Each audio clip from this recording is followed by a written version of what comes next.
Here's the real question. How do dentists like you, who aren't willing to let insurance dictate how you will run your practice, who want to create incredibly profitable practices without sacrificing your time or sanity, how do you create the strategies to ensure your practice not only survives, but thrives in the 21st century? That's the blaring question, and Dr. Steve Schlintz is here to provide the answers. Welcome to Dental Practice Freedom Radio.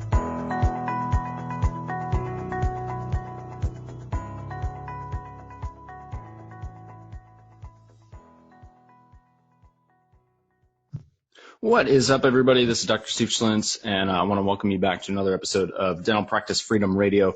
And what I want to talk about today is a question that I've been getting quite frequently lately, and it has to do with kind of converting your practice from a PPO, I call it disease-based model, to a more health-based model, and using health as your rallying cry in your practice. And so I don't know if I'm going to be able to get it all covered in this podcast episode. It might be 2 or 3 different podcast episodes, really. But I first wanted to talk about my background and why I started to gravitate towards a health-based model in my practice. For those of you who don't know, when I started, I graduated in 2012, and I started as an associate in a predominantly Medicaid-based practice. And so there was some fee-for-service, but it was like 1 patient out of every 30. And I think 85% of it was Medicaid, and about 14.9% was PPO, and then 0.1% was fee-for-service. So for all intents and purposes, it was a disease-based model. And what happens in a disease-based model is the volume goes up. The quality, despite my best efforts, goes down. It just has to. And when you're seeing 40, 50 patients a day, there's absolutely no way you can keep the quality up. And everything becomes a transaction, right? So somebody has a broken tooth, you try to fix it. Somebody has decay, you try to fill it. And you just go in and spin in this cycle over and over and over again. And so when I started as an associate, I didn't know any better. And so I just went in there and did my job, and I learned a ton. I can't say that, it was a terrible experience. I learned an absolute ton. But the issue that I had with it was, over time, I started to feel terrible. And this sounds really, really bad. I know some people are going to get turned off on this. I felt almost like a prostitute, and I wasn't helping anybody. And I was just being used for my ability to fill a tooth fast, and then the patient would go on their way. They never really understood what actually caused the disease in the first place. So I know I'm going to see them back in 6 months to a year, and they're going to have a new problem that I'm going to fix and move on their way.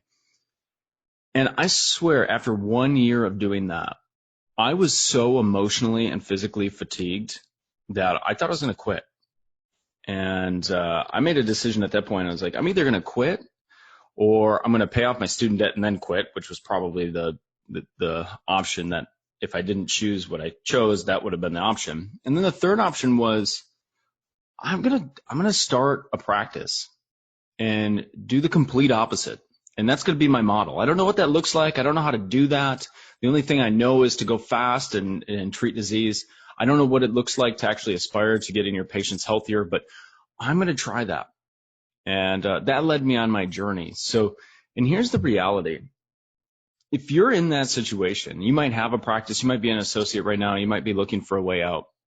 You might not know what options there are to create a wellness-centered practice or a health-centered practice, or even a fee-for-service practice that isn't relying on insurance. Or maybe you're in a transition period where maybe it's half and half, or maybe you're completely PPO, but you want to start to move in that direction.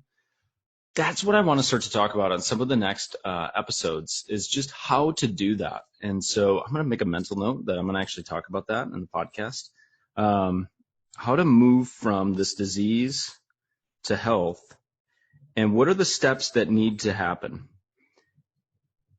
And that's like, I'm literally recording as I'm writing that down, so I'm sorry, but disease to health and the steps to make that happen, because there's very specific steps that you need to go through in order to start to shift your practice towards a health-based system. So, and even if you don't aspire to that, maybe you just want to be more proficient in your office, the stuff I'm going to talk about is pretty much universally applicable.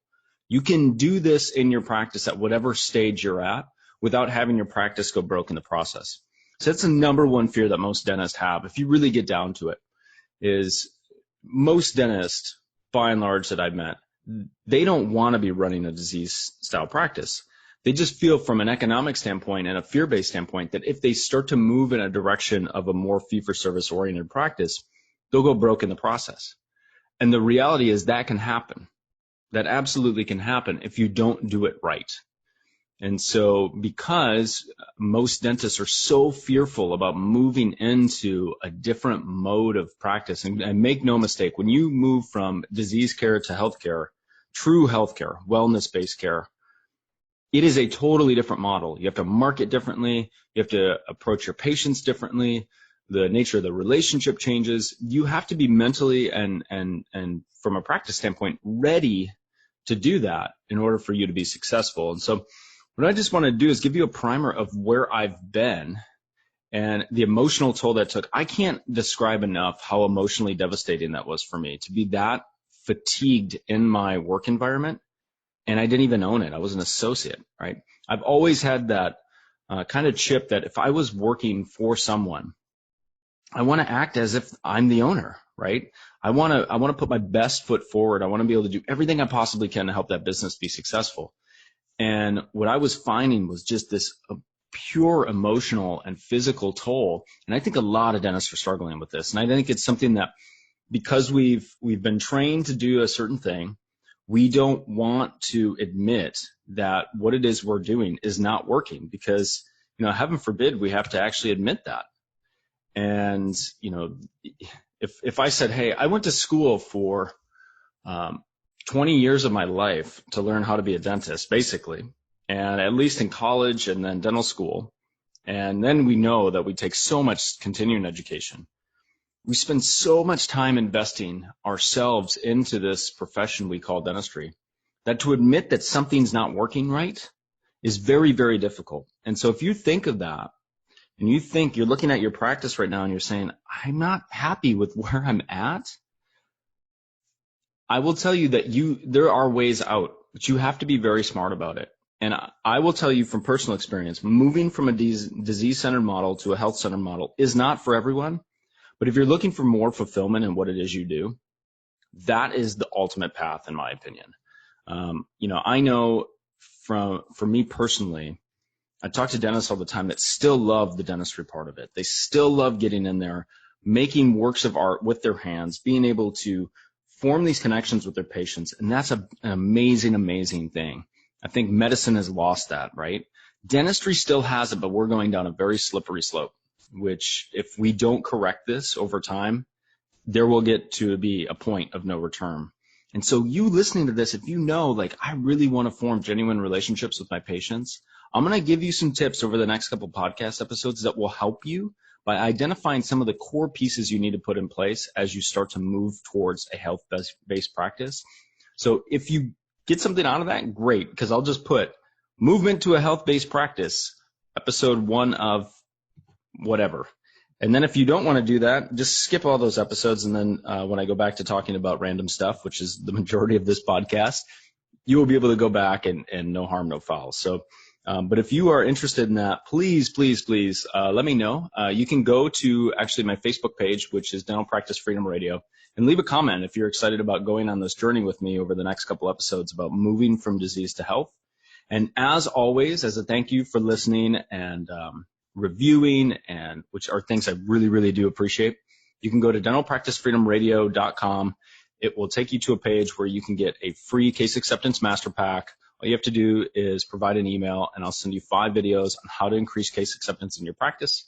And as always, if you want to dig further into some of these concepts, I have a webinar. You can find it at dentalsalessecrets.com. And I talk a lot about how to build brand authority in your practice, how to create a unique practice that can continue to thrive in the 21st century. So hopefully, this was Saturday morning when I recorded this, so hopefully you guys have a great weekend or a great week whenever you listen to this. And I look forward to the next couple episodes spending time with you talking about how to create a health-centered practice.